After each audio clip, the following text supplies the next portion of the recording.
Hey everybody, it's IcyDice, and today I just kind of wanted to have a off-the-cuff chat, mostly about writing and horror writing in particular. Now, a lot of people know the online term for most online horror stories is creepypasta. And if you know about creepypasta, you know that a lot of creepypastas get mocked for not being very good. Now, there's a couple of obvious reasons as to why that is. A lot of it comes down to most creepypastas are just, preteens, early teens who are really trying to figure out their identity as writers and just want to get some things down and out there onto the internet. And from that lens, it's very understandable as to why a lot of creepypasta is not good.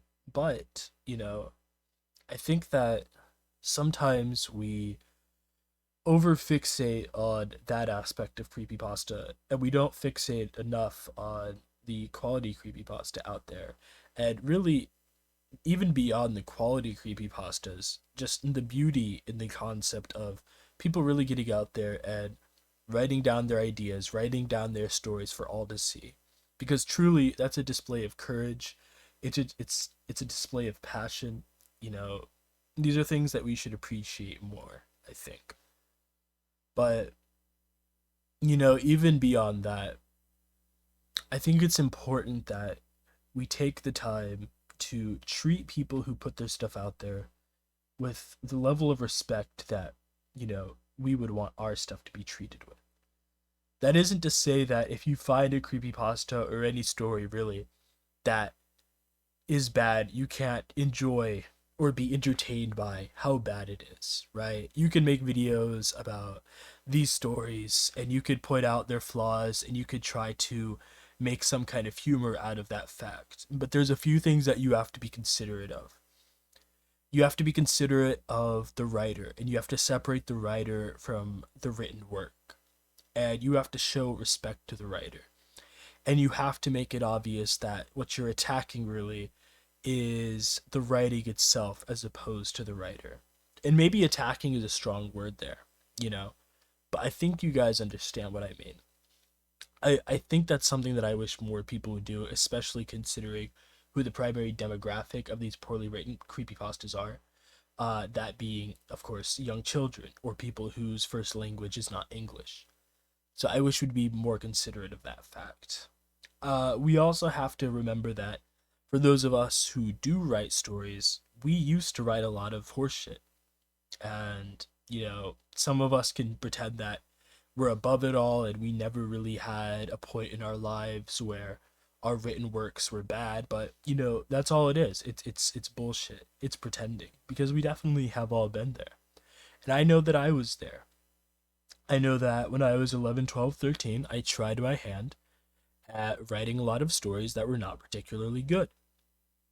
And even the stories that, I've published today, the earliest stories of mine that you're likely to find, they're not good. They're not shining examples of quality. And maybe we'll go over a few of them and we'll break them down. We'll explain the flaws with some of my own early stories. But just understand that there's a lot of toxicity in communities in which criticism is delivered to poorly made stories. And that toxicity, that level of toxicity, could definitely be reduced. Let's see, because this is already a video of me just kind of getting my thoughts out, and this is like a video format that I wanted to do maybe more in the future, where I just kind of put my thoughts out there, and maybe we just have like an interactive dialogue between me and whoever might be watching these videos. Um, I kind of want to get into maybe the ways in which you can make better content as a writer. And I want to make this very obvious that I'm nothing more than an amateur with a few years of experience under my belt. I'm not going to claim to be a professional. I'm not going to claim that my own works are really great. I'm not going to claim that if you follow my instructions, you'll make great stuff. Um, but it's still probably useful to get this information out there and to give some tips and maybe some advice that comes to mind. The number one and the most basic one is, of course, to practice. But I think that what a lot of people won't tell you when they say to practice is that practicing writing doesn't mean you have to put everything you make out there into the open. I think that it's very valuable to practice as much as possible, but I think it's equally as valuable to maybe reserve some of those works as drafts and keep them private. And you can send some of these drafts to people who, you know, have opinions that you respect, maybe some friends, maybe some family, maybe some people that you know online or in person who have valid, criticism about whatever piece of media you're working on. But absorbing a lot of that in, a lot of that information and review in for yourself before you start seriously posting online for other people to enjoy, I think that's going to save you a lot of heartbreak. Because I certainly know that, and I'm sure this is not a unique experience to me. I'm sure this is a universal experience to the people who fall under this archetype of young individuals who posted their stuff online early hoping that it would get praised, and then it was torn apart, and you're just sitting there and you're thinking to yourself, I mean, is this really for me? Is this really something that I want to get into? Because ultimately it's a passion, it's a hobby to write, but if it makes you feel bad to put your stuff out there because it gets torn to shreds, well, then that kind of defeats the purpose of a passion or a hobby, don't you think?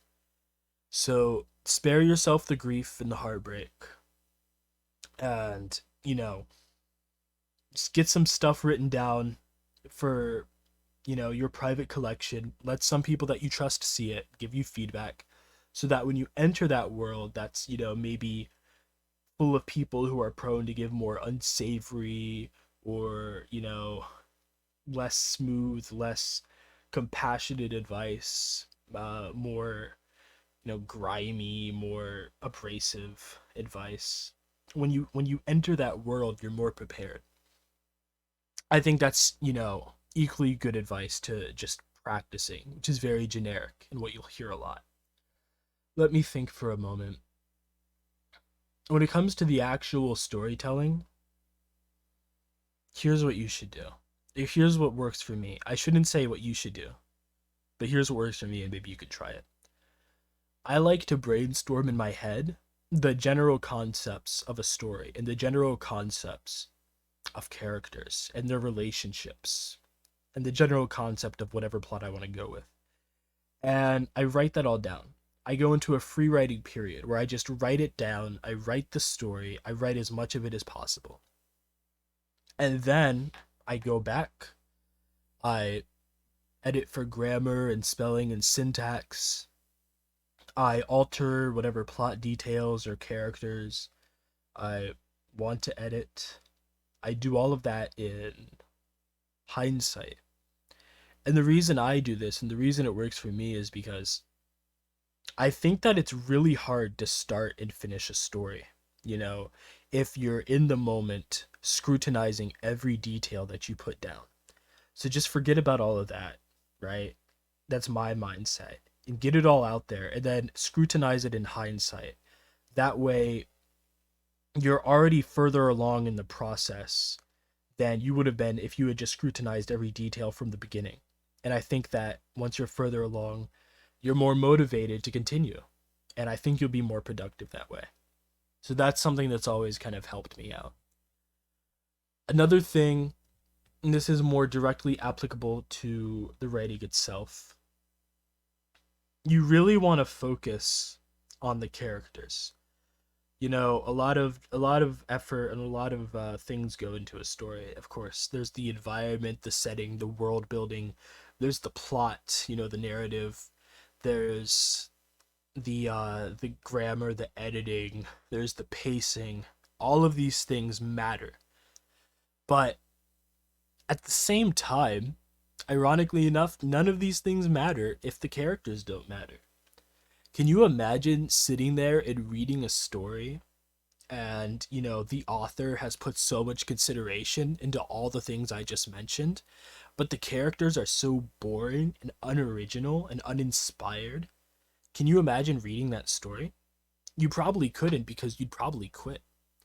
So in that sense, the readers are not going to have an appreciation for the elements of the story that matter, like the narrative or the the editing or the pacing or the plot or the originality or the immersion level. They're not going to have an appreciation for that without good characters, because ultimately, what is a story for?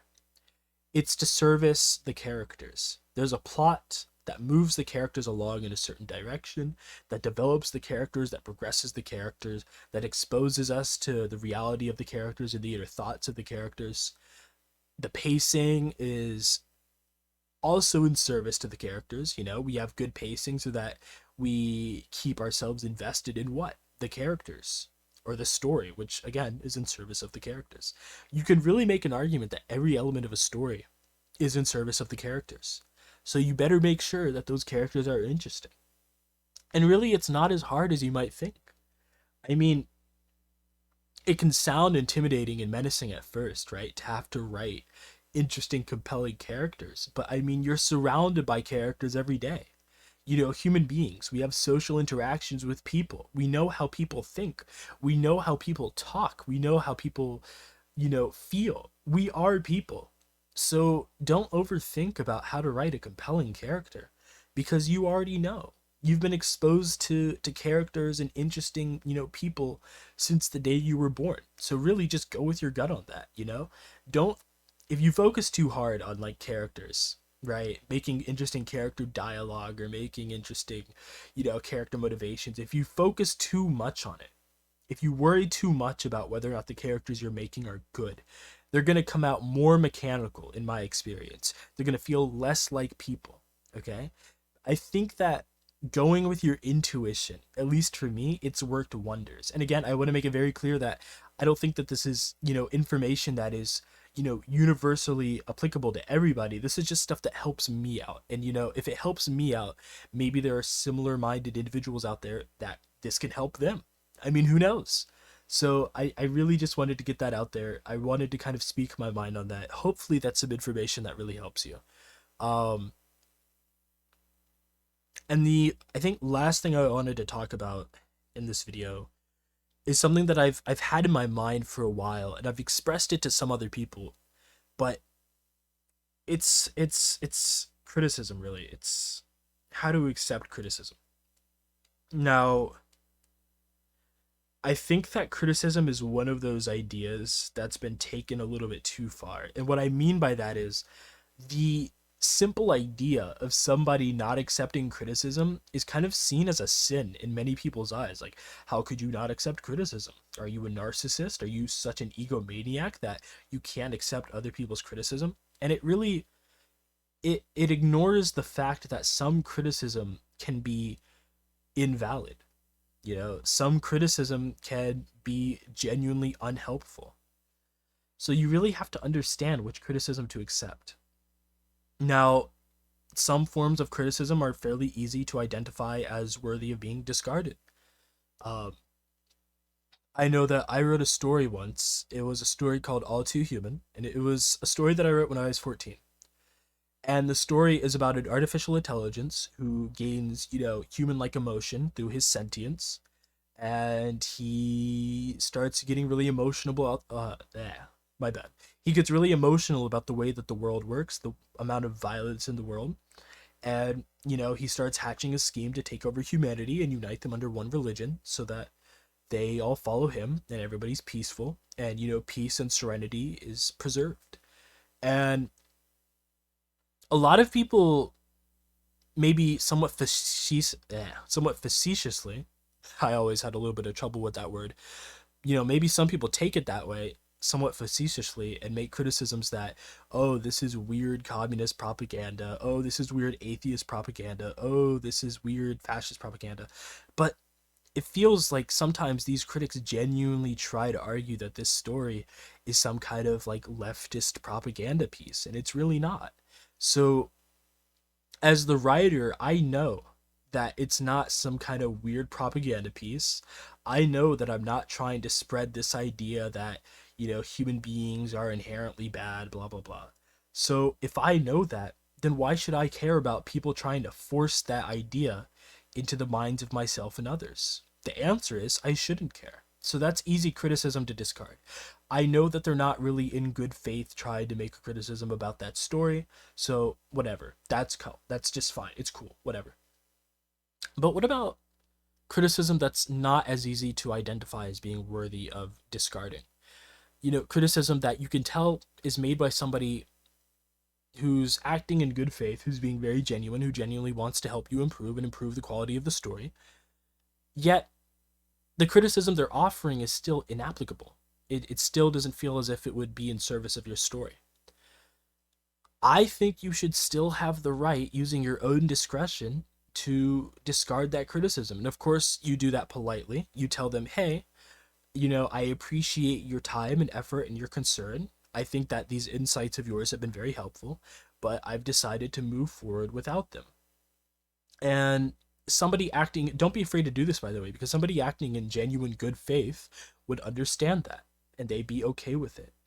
Because sometimes people in good faith, being genuine, do make, bad criticisms. It happens all the time. Maybe they misinterpreted your work. Maybe they not to sound pretentious, they just didn't understand it. It's always possible. Just because you're acting in good faith doesn't mean that you have the highest level of reading comprehension imaginable. Obviously those aren't, mutually exclusive. So yeah, I mean, just use your own discretion when accepting criticism. Don't feel like you have to take every single thing in and internalize it. Of course, you should still take some criticism and you should use your own discretion as to whether or not that criticism is good. And if you find it to be good, you know, then accept it, take it, you know. And maybe some of you guys are a little bit concerned, well, IcyDice, if you're using your own discretion, wouldn't you be biased? Wouldn't you just discard all criticism? Because many of us like to think that our work is perfect. And that's true. Maybe some people would fall into that category of bias. But I think you should be aware of the potential for you to have bias, and you should try to correct for that as much as possible. And you can do this by simply being aware of the fact that you might have bias and checking yourself to see if you do have bias. That's the most you can do. And if you're still worried that you're acting on some kind of bias, then go to a third party source that you trust, like a friend or family or just somebody neutral that you trust, and get their opinion. And maybe you can use, a collection of your discretion and their discretion to make a decision. Ultimately, it's up to you. Don't feel peer pressured into taking every piece of criticism literally. Don't feel peer pressured into accepting all criticism as true. I know it's sacrilegious to a lot of people to deny criticism. I know there's somewhat of a stigma against it, but rest assured, if people are acting in good faith and being genuine, they won't hold it against you if you don't accept all their criticism. The people who would hold it against you don't actually know what criticism is. They don't know that criticism is meant to be constructive. They don't understand that criticism is not this holy grail by which we judge all things, and that every piece of criticism delivered is gospel. Um and I think that when you have a healthy balance of your discretion and the discretion of others giving their criticism in a genuine good faith way, I think that's the best environment for people to grow. I really do. I think that wraps up my thoughts. Thank you guys for tuning in. It was really nice being here. I'll definitely make more videos like this. I appreciate your time, and I'll catch you in the next one.